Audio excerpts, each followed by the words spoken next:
नमस्कार दोस्तों, एक बहुत ही कंटेंट रिच आपको वीडियो मिलने वाली है।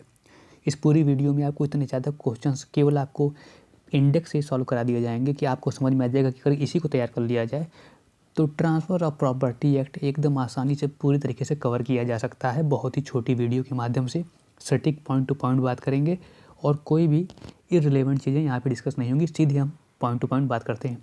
देखिए, सीधे पहला प्रश्न क्या बनता है ट्रांसफ़र ऑफ प्रॉपर्टी एक्ट से कि किस लॉ कमीशन ने इसको ड्राफ्ट किया है। तो याद रखिएगा, third law commission, drafted by third law commission. ठीक है। दूसरी चीज़ इसमें आप याद रखिएगा, कभी भी इसमें कॉपीराइट, रॉयल्टी वगैरह ये सब इंक्लूड नहीं होते हैं। ठीक है। और ये इन्फोर्स कब हुआ है? 1 जुलाई और 1882। ठीक है ना। इन्फोर्समेंट डेट ये तो क्लियर हो गई। बाकी इसमें देखें तो इंटरप्रिटेशन क्लॉज इंपॉर्टेंट है, उसको हमें पढ़ना है जो 3 में है। अच्छा, ये पूछ लेता है कि इंटरप्रिटेशन क्लॉज क्या है, क्योंकि अमूमन होता क्या है, इंटरप्रिटेशन क्लॉज सेक्शन 2 रहता है। तो इसके प्रश्न ये भी बन जाता है कि इंटरप्रिटेशन क्लॉज क्या है।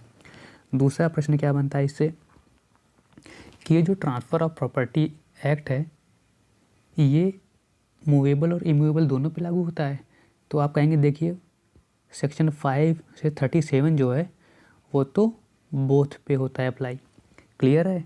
तो यानी कि जो सेक्शन 5 से लेके सेक्शन 37 तक है वो मूवेबल हो चाहे इमूवेबल हो, दोनों पे लागू होते हैं।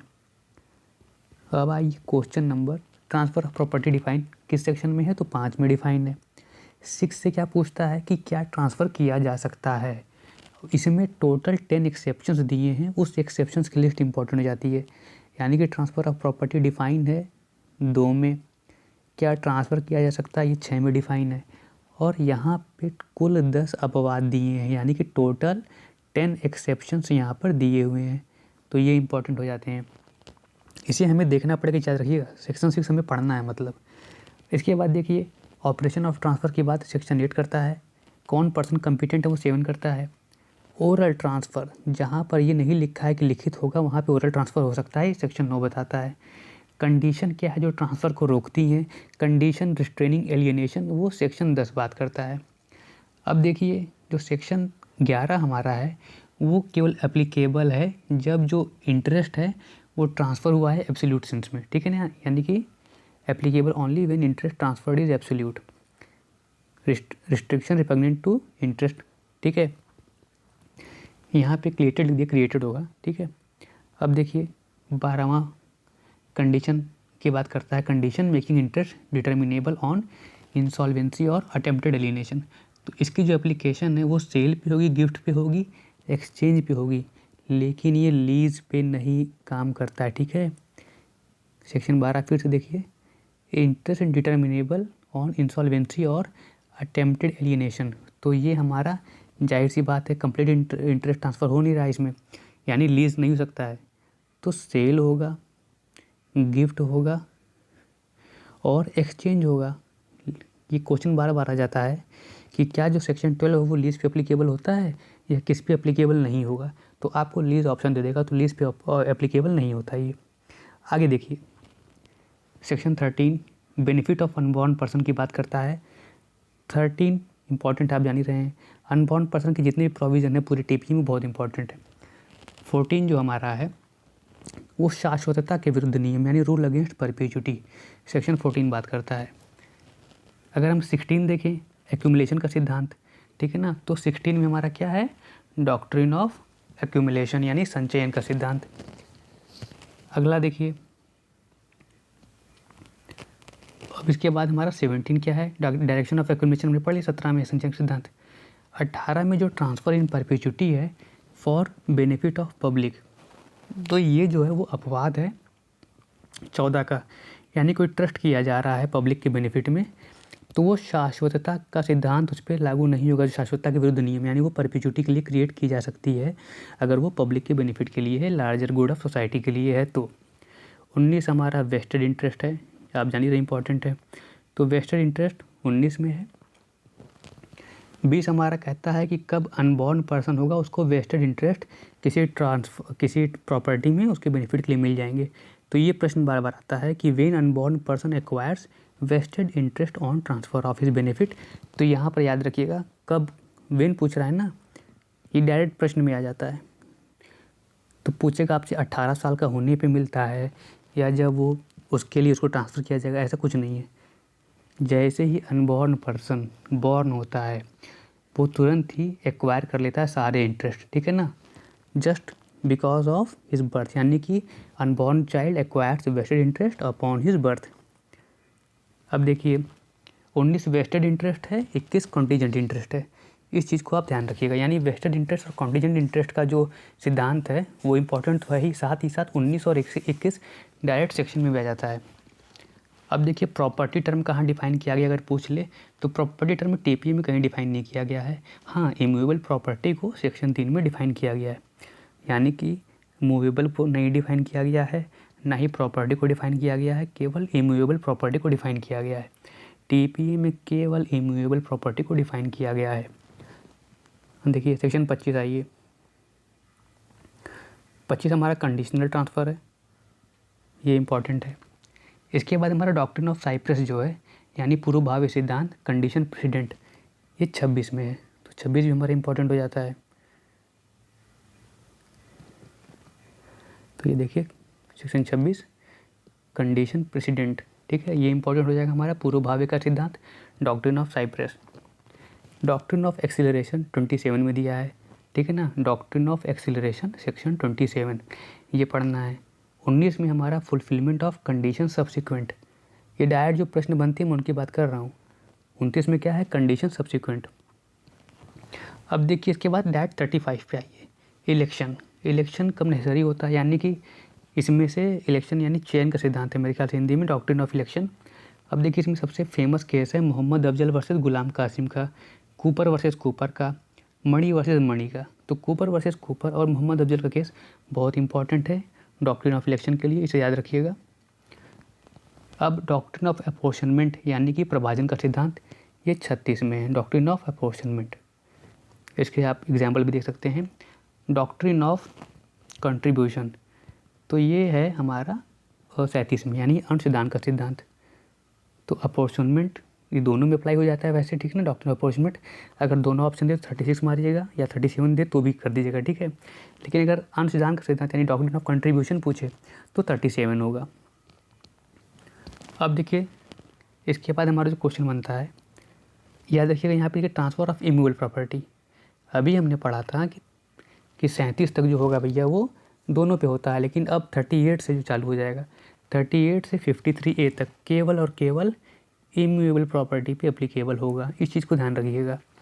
तो इमूवेबल प्रॉपर्टी पे जब एप्लीकेबल होगा तो अब यहाँ से हम पढ़ना चालू कर देते हैं। अब देखिए यहाँ पर अगर इम्पॉर्टेंट देखें तो आप सेक्शन 40 देखिए, burden of obligation imposing restriction on use of land और of obligation annexed to ownership but not amounting to interest और ईजमेंट। इसमें जो इम्पोर्टेंट केस है वो है राम बरन प्रसाद वर्सेस राम मोहित हाजरा, ठीक है। तो राम बरन प्रसाद, राम बरन प्रसाद, ठीक है, वर्सेस, तो आप इसको लिख लीजिएगा, राम बरन प्रसाद वर्सेस राम मोहित हाजरा। अगला प्रश्न देखिए, 41 में ऑस्टेंसिबल ओनर है राजकुमार कुंडू का केस, बहुत इंपॉर्टेंट है 1872 का। तो राजकुमार कुंडू के केस के साथ ही साथ ये स्टैच्यूरी एप्लीकेशन ऑफ स्टॉपेल है, यानी स्टॉपेल जो एविडेंस एक्ट के 115 में दिया हुआ है उसका ये वैधानिक अनुप्रयोग या स्टैच्यूटरी एप्लीकेशन है 41, डॉक्ट्रिन ऑफ स्टॉपेल। और राम कुमार कुंडू का केस याद रखिएगा। अब 43 और 41 जो हैं, ये जो कॉन्सेप्ट है ना कि no one can transfer anything which he can not possess, यानी कि नेमो डेट कॉट हैबिट वाला जो कॉन्सेप्ट है वो इन दोनों का एक्सेप्शन है, क्योंकि यहाँ पर ओनर तो नहीं होता लेकिन इसको वो ट्रांसफ़र कर देता है। तो अपवाद है कि जो व्यक्ति जिसके पास जो होता है वही ट्रांसफ़र कर सकता है, उसके अपवाद के रूप में धारा 41 और 43 काम करती है। 44 में ट्रांसफ़र बाय को ओनर है, ठीक है, यहाँ पर को ओनर के द्वारा ट्रांसफ़र है 44 में। 44 में 48 देखिए डॉक्ट्रिन ऑफ प्रायोरिटी है, यानी कि पूर्विकता का सिद्धांत। तो priority of rights created by transfer. अब देखिए जब हम ये पढ़ रहे हैं तो हमें याद रखना चाहिए जहाँ जो भी डॉक्ट्रिन दी उस डॉक्ट्रिन को हमें समझना भी ज़रूरी है। तो चूँकि यहाँ हम केवल सेक्शन देख रहे हैं, इसलिए इसको हम पढ़ने के बाद यानी डॉक्ट्रिन ऑफ प्रायोरिटी जो दिया है उसको हम समझने के लिए बेयर की भाषा भी पढ़ेंगे। अब देखिए, अगर 41 के केसेस की बात कर लें तो हमने एक राम कुमार कुंडू का केस पढ़ा था। 41 हमने केसेस की बात सारा डिस्कस कर ली है। यहाँ पर देखिए एक अजमल टी कंपनी का केस, शरद चंद्र डे और गोपाल चंद्र लाहा केस इसलिए इम्पोर्टेंट क्योंकि वो स्टॉपेल का केस है, और सूरज रतन थरानी का वर्सेस आजमाबाद टी कंपनी का जो केस है वो इम्पोर्टेंट है। तो अब हम आगे देखें, इसमें देखिए सेक्शन 51 यहाँ पर improvement made by bona fide holders under defective titles, bona fide holders but title is defective. अब आप समझिए यहाँ पर कॉन्सेप्ट क्या आता है, one who seeks equity must do equity, ठीक है ना। यानी कि भाई आप चाहते हैं चीज़ें सही हों तो you should come with clean hands, ठीक है ना। ईमानदारी चाहते हैं तो ईमानदारी करिए भी। तो ये कॉन्सेप्ट किस में है, 51 में, one who seeks equity must do equity, साम्य चाहती हो तो साम्य करो। ये बात है improvement made by bona fide holders under defective titles 51 में। लीज पेंडेंस मोस्ट इम्पॉर्टेंट 52 में हमारा है, ठीक है ना। लीज पेंडेंस लिटिगेशन पेंडिंग, तो लीज पेंडेंस का कॉन्सेप्ट कहाँ पे हमारा है, 52 में। देखिए 52 में लीज पेंडेंस, 53 में हमारा ट्रांसफ़र फ्रॉडुलेंट ट्रांसफ़र, और 53A में पार्ट परफॉर्मेंस। 53 ये पार्ट परफॉर्मेंस और फ्रॉडुलेंट ट्रांसफ़र, ये बहुत इंपॉर्टेंट है। अच्छा, फ्रॉडुलेंट ट्रांसफ़र वॉइड है कि वॉइडेबल है, तो हमेशा याद रखिएगा वॉइडेबल है। फ्रॉडुलेंट ट्रांसफ़र कहीं भी होगा तो ये शून्यकरणीय होगा, वॉइडेबल, ठीक है ना। अब देखिए फ्रॉडुलेंट ट्रांसफ़र का जो केस है वो है अपना मुसहर साहू का केस। मुसहर साहू का केस इंपॉर्टेंट है यहाँ पे। मुसहर साहू वर्सेस हाकिम लाल का केस है, प्रिवी काउंसिल का केस, इसलिए इम्पॉर्टेंट है। इसी तरह से 53 हमारा जो है, 53 हमने देख लिया। 52 में अगर हम केस जानना चाहें तो इसमें बेलामी वर्सेस सेबाइन का केस बहुत इंपॉर्टेंट है, यानी कि transfer of property pending suit के लिए Bellamy versus Sabine, Bellamy versus Sabine, ठीक है ना, SABINE। अब इसके बाद हमारा है पार्ट परफॉर्मेंस। पार्ट परफॉर्मेंस के लिए अगर हम केस देखें तो हमने पढ़ा फ्रॉडुलेंट ट्रांसफ़र वॉइडेबल है, पार्ट परफॉर्मेंस भी वॉइडेबल है। इसमें जादूनाथ का जो केस है, आरिज वर्सेस जादूनाथ, आसिफ वर्सेस जादूनाथ, वो इम्पॉर्टेंट है। इसके साथ ही साथ एक प्रबुद्ध कुमार दास का केस है, वो इम्पॉर्टेंट है। और मोहम्मद मूसा वर्सेस अगर कुमार गांगुली का कोई केस था, अघोर कुमार गांगुली मेरे ख्याल से नाम था, तो वो इम्पॉर्टेंट है। तो केसेस भी हमें देख लेने हैं। अब देखिए सेल कहाँ डिफाइन है, सेक्शन 54 में। तो सेक्शन 54 में सेल डिफाइन है, और सेल केवल इमूवेबल प्रॉपर्टी की हो सकती है, ठीक है। यानी सेल किसकी होगी, इमूवेबल प्रॉपर्टी की। जो मूवेबल है उसके लिए तो सेल्स ऑफ गुड्स एक्ट है ही, ऐसे आप समझिए। तो यहाँ पर हम केवल इमूवेबल की बात करेंगे, सेल ऑफ इमूवेबल प्रॉपर्टी। अब देखिए इसमें rights and liabilities buyer and seller की 55 में दी गई हैं। मार्शलिंग बाय सब्सिक्वेंट परचेजर 56 का जो कॉन्सेप्ट है, याद रखिएगा मार्शलिंग का जो पूरा कॉन्सेप्ट है उसके लिए 2 सेक्शन 56 और 81 वो बहुत इंपॉर्टेंट है। तो मार्शलिंग बाय सब्सिक्वेंट परचेजर हमारा 56 में दिया है। अब अगला प्रश्न देखिए, अब यहाँ हमें मॉर्गेज को देखना पड़ेगा 58 में। अब ये चैप्टर 4 मॉर्गेज का है, और मॉर्गेज भी इमूवेबल प्रॉपर्टी का होता है। तो मॉर्गेज, मॉर्गेजर, मॉर्गेजी और mortgage money and mortgage deed define की गई है 58 में। सिंपल मॉर्गेज ये बी में दिया हुआ है। अब यहाँ पर देखिए एक चीज़ याद रखिएगा, ये बी में दिया हुआ 58 के, ये सी में, ये डी में और ये ई में। तो ई में इंग्लिश मॉर्गेज है, इस चीज़ को आप क्लियर रखिएगा। ई में हमारा इंग्लिश मॉर्गेज है।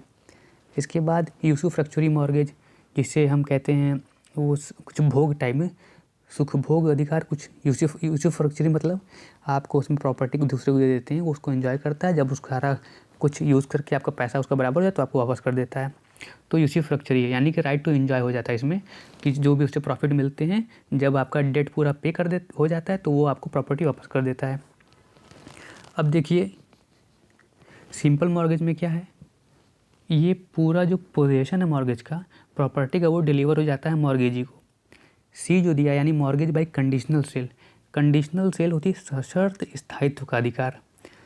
उसके बाद यूसुफ्रक्चर हमने बताया सुखभोग अधिकार शायद बोलते हैं, इसमें राइट टू एंजॉय हो जाएगा पूरी प्रॉपर्टी का जब तक आपका डेट पे नहीं हो जाएगा उस पूरी प्रॉपर्टी से। जैसे मान लीजिए आपके पास बाग है तो वो पूरी बाग आप उसको बंधक के रूप में रख देंगे, वो सारे फल खाएगा या उसको बेच के जो भी जब पैसा बराबर हो जाएगा आपको उसका अधिकार वापस कर देगा। इंग्लिश मॉर्गेज भी सशर्त स्वामित्व का अधिकार है। Mortgage by deposit of title deed, ये हम कहते हैं इक्विटेबल मॉर्गेज को, और इसमें रजिस्ट्रेशन और रिटर्न जो इंस्ट्रूमेंट होता है उसकी ज़रूरत नहीं होती है। तो कई बार पूछ देता है कि किस टाइप के मॉर्गेज में रजिस्ट्रेशन की ज़रूरत नहीं होती है, तो ये हो जाएगा हमारा mortgage bye deposits of title deeds. अब देखिए जी में हमारा एनामोलिस मॉर्गेज है। एनामोलिस मतलब जब कोई भी ऐसा मॉर्गेज जिसका जो नेचर होता है वो इनमें से दो या दो से अधिक का मिक्स होकर मिल जाता है, मतलब उसकी प्रकृति एक इंडिपेंडेंट नहीं रहती है, कुछ उसमें टाइप सिंपल मॉर्गेज के रहते हैं या कुछ इसके रहेंगे या किसी भी दो के मिलके अलग तरह के रहते हैं, तो उसे हम कहते हैं एनामोलस मॉर्गेज। ये हमारा जी में दिया हुआ है 58 जी। अब देखिए इसके बाद 60 बहुत इंपॉर्टेंट है, यहाँ पर है rights and liability of mortgagor. तो 60 में right of mortgagor to redeem, यानी राइट टू रिडीम जो है वो 60 में दिया गया है। 61 क्या है हमारा, समेकन का सिद्धांत। तो 61 अगर कहीं पूछे कि समेकन का सिद्धांत कहाँ दिया हुआ है, राइट टू रिडीम सेपरेटली और साइमल्टेनियसली, ये 61 में दिया हुआ है। 63 हमारा इंपॉर्टेंट है, एक्शन टू मॉर्गेज प्रॉपर्टी। अब देखिए 61 को जो है ना, हमें अभी हम आगे बात करेंगे, 61 को हमें पढ़ना है समेकन का सिद्धांत के रूप में, और 63 जो हमें पढ़ना है वो सेक्शन 70 के साथ पढ़ना है, क्योंकि दोनों बंधक संपत्ति में अनुवृद्धि से संबंधित हैं, ठीक है ना। यानी कि एक्सटेंशन टू मॉर्गेज प्रॉपर्टी ये 63 में भी है और ये 70 में भी बंधक संपत्ति में अनुवृद्धि से संबंधित है। अब देखिए कई बार आता है राइट टू मॉर्गेज या right of mortgagor to redeem का केस जो है वो स्टैनली वर्सेस वाइल्ड लाइफ का इंपॉर्टेंट है, नोआक्स वर्सेस राइस और क्रेग लिंगर का जो केस था वो इम्पॉर्टेंट है आपका। इसी तरह से बंधक संपत्ति वाद जो है उसमें गोपाल वर्सेस पुरुषोत्तम का केस, स्टैनली की बात हमने कर ही ली, और केदारलाल वर्सेस हीरालाल और अली हुसैन का केस जो एक है वो भी इम्पॉर्टेंट है। तो इस चीज़ को भी आपको ध्यान में रखना है। अगला देखें अगर हम, तो 67 राइट टू फोरक्लोजर है। 67 राइट टू फोरक्लोजर और सेल कहाँ पे दिया हुआ है, 67 में दिया हुआ है। 69 ए इम्पॉर्टेंट है क्योंकि इसमें अपॉइंटमेंट ऑफ रिसीवर दिया हुआ है, तो रिसीवर के अपॉइंटमेंट के बाद 69 ए में दी गई है। डॉक्ट्रिन ऑफ सब्स्टिट्यूटेड सिक्योरिटी, इसे हमें ध्यान देना है, ठीक है, यानी प्रतिस्थापित प्रतिभूति का सिद्धांत, तो ये हमारा 73 में दिया है, डॉक्ट्रिन ऑफ सब्स्टिट्यूटेड सिक्योरिटी। अब आइए आप 76 में। 76 हमारा liabilities of mortgagee in possession, यानी सकब्जा बंधकदार के वैधानिक दायित्व क्या होंगे उसकी बात हमारा कह रहा है 76। किसकी बात कह रहा है, किसकी लाइबिलिटीज़ की बात कर रहा है, मॉर्गेजी इन पोजेशन, यानी सकब्जा बंधकदार है, उसके पास कब्जा है। 81 मार्शलिंग सिक्योरिटीज़ है, आपको बताया ये बहुत इंपॉर्टेंट है। इसके अलावा हमारा 82 जो कि एक क्रमबंधन व जो अभिदाय के विरोध होने पर क्रमबंधन प्रभावित होगा, इसकी बात करता है। तो कंट्रीब्यूशन टू मॉर्गेज डेट की बात कौन कर रहा है, 82, बहुत इंपॉर्टेंट है। अब देखिए 91 में person who may sue for redemption, 91 में क्या है, person who may sue for redemption, ठीक है। 92 हमारा प्रत्यासन यानी सब्रोगेशन का सिद्धांत है। 93 प्रोहिबिशन ऑफ टेकिंग, यानी जो डॉक्ट्रिन ऑफ टेकिंग है, तो प्रोहिबिशन ऑफ टेकिंग क्या है, आबंधन का सिद्धांत, यानी कि आबंधन का सिद्धांत होगा तो 73, प्रत्यासन की बात आएगी तो 92, माफ़ कीजिएगा, आबंधन 93, प्रत्यासन 92। और अब आगे हमारा most important right of mean mortgagee, redeem up four close down, इसे हमें पढ़ना 91 के साथ, 91 94 redeem up four close down. अब हमारा इम्पॉर्टेंट है चार्ज, सेंचुरी लग गई है, चार्ज में सेंचुरी है। 101 में कहते हैं no merger in case of subsequent encumbrance, कोई पिछला इनकम्बरेंस है तो उससे कोई मर्जर नहीं होगा, ठीक है ना। अब देखिए आगे 104 इम्पॉर्टेंट है, पावर टू मेक रूल्स। 103 कह रहा है नोटिस एटसेट्रा टू और by person incompetent to contract, यानी इसमें एक चीज़ जान लीजिएगा, न्यायोचित सूचना का सिद्धांत धारा 103 में है। मतलब अगर ये है नोटिस और एटसेट्रा टू और by person incompetent to contract, यहाँ पर स्पष्ट कहा गया है कि जो न्यायोचित सूचना का सिद्धांत धारा 103 में लागू नहीं होगा, ठीक है, इस चीज़ को समझ लीजिएगा। और इस सेक्शन को पढ़ना भी इम्पॉर्टेंट है, तो इसको आप बेयर में ज़रूर पढ़िएगा। अब देखिए पावर टू मेक रूल्स, यहाँ पर स्पष्ट आपको दिया है हाई कोर्ट, क्वेश्चन में भी आता है पावर टू मेक रूल्स किसका है, हाई कोर्ट का। लीज डिफाइन की गई 105 में, कहाँ डिफाइन की गई है, सेक्शन 105 में। 106 इंपॉर्टेंट है, duration of certain leases in absence of written contract और लोकल यूसेज। अब देखिए ये जो एक्ट है ना, ये जो सेक्शन है, इसमें टीपीए में सेक्शन 106 में 2003 में अमेंडमेंट हुआ है, यानी टीपीए अमेंडमेंट एक्ट, और ये इन्फोर्स हुआ था 31 दिसंबर 2003 को, ठीक है ना, 31/12/2003, इसकी डेट याद रखिएगा, बहुत इंपॉर्टेंट है। जिसमें duration of certain lease in absence of written contract दिया है, उसमें अमेंडमेंट हुआ है 2003 में। अब देखिए लीज कैसे होगी, 107 में दिया है, lease how made is given under section 107। Determination of lease दिया है 111 में, और वेवर ऑफ फोर फीचर यानी समर्पण का अधित्यजन 112 में दिया, ये इंपॉर्टेंट है। तो इतने अगर हमारे क्लियर हो जाते हैं, उसके बाद बचता है 116। देखिए 116 है effect of holding over, effect of holding over यानी अतिधारण का प्रभाव, इसे हम फैलाव का सिद्धांत भी कहते हैं। तो 116 इंपॉर्टेंट है। एक्सचेंज की बात कहाँ की गई है, चैप्टर 6 में एक्सचेंज डिफाइन है 118 में। एक्सचेंज मनी की बात की गई है 121 में, एक्सचेंज ऑफ मनी, ठीक है, यानी विनिमय कहाँ परिभाषित है, अगर एक्सचेंज कहाँ डिफाइन है तो 118, एक्सचेंज ऑफ मनी की बात 121 में की गई है, ये चीज़ को हमें ध्यान रखना है। गिफ्ट कहाँ डिफाइन है 122 में। अब देखिए 124 सीधे कह रहा है एग्जिस्टिंग गिफ्ट तो मान्य है, लेकिन जो फ्यूचर प्रॉपर्टी होगी उसको अगर आप गिफ्ट कर रहे हैं वॉइड है, क्योंकि फ्यूचर प्रॉपर्टी के रूप में मैं आपको व्हाइट हाउस भी भेज दूँ तो क्या मतलब है, दे दूँ फ्री में ले जाओ, मुझे मिलनी नहीं है फ्यूचर में, तो अनसर्टेनिटी है। तो गिफ्ट का जो पोजीशन होता है वो कंप्लीट और एब्सोल्यूट होता है, इस तरह से फ्यूचर प्रॉपर्टी को वॉइड किया गया है। Gift of existing property is valid but future property is void, 124 में कह रहा है। अब आता है हमारा 127 ओनरस गिफ्ट, जिस पे भार है, गिफ्ट फ्री नहीं है, वो किसी ना किसी तरह का उस पर ओनर्स है, ठीक है ना, यानी ओनरस, इसे हम कहते हैं दुर्भर दान हिंदी में। तो ये 127 में दिया है। 128 में यूनिवर्सल डोनी यानी सर्वस्व अदाता की बात की गई है, तो 128 देखिए ओनरस गिफ्ट 127, 128 में है यूनिवर्सल डोनी। इस तरह से 129 में जो है वो मोर्टिस कॉजा एंड मोहम्मदन लॉ की बात कर रहा है, ठीक है ना, तो ये पूछ देता है saving of donation of mortis कॉजा and Mohammedan law किस में है, तो 129 में है। 130 देखिए अब हमारा आ गया है transfer of actionable claims. Actionable claims में जो एक बहुत इंपॉर्टेंट केस है वो भारत निधि लिमिटेड वर्सेस तख्तमाल का केस है, 1969 का केस है सुप्रीम कोर्ट। 131 कह रहा है नोटिस क्या होगी, इन राइटिंग भी होगी और साइन भी होगी। इस तरह से मॉर्गेज डेट की बात 134 में की गई है, वो इम्पॉर्टेंट है। और कुछ केसेस को अगर देखें तो जुगल किशोर का जो केस है, जुगल किशोर सराफ वर्सेस रंगा राव, इसमें कहा गया where decree provides for a future decree it is not actionable claim.